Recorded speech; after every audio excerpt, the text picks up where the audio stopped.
Fatih Sultan II. Murad'ın 1432-ci ildə Edirne'də Mehmet adlı 4-cü oğlu anadan oldu. Taxta keçdiyi gündən Mehmet Konstantinopoli fəth etmək arzusunda olduğunu bildirdi. Konstantinopol çox yaxşı müdafiə olunurdu. 100.000 ordu yığaraq yürüşə yollandı.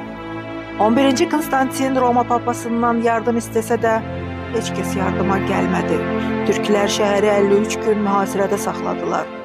Çox böyük, qeyri-adi, bazilik adlı toplarla şəhər divarlarına ateş açmağa başladılar.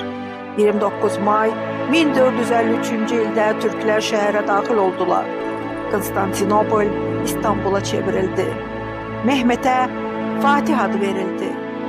Mehmet Fatih 1481-ci ildə 49 yaşında vəfat etdi. Məzarı Türkiyədədir.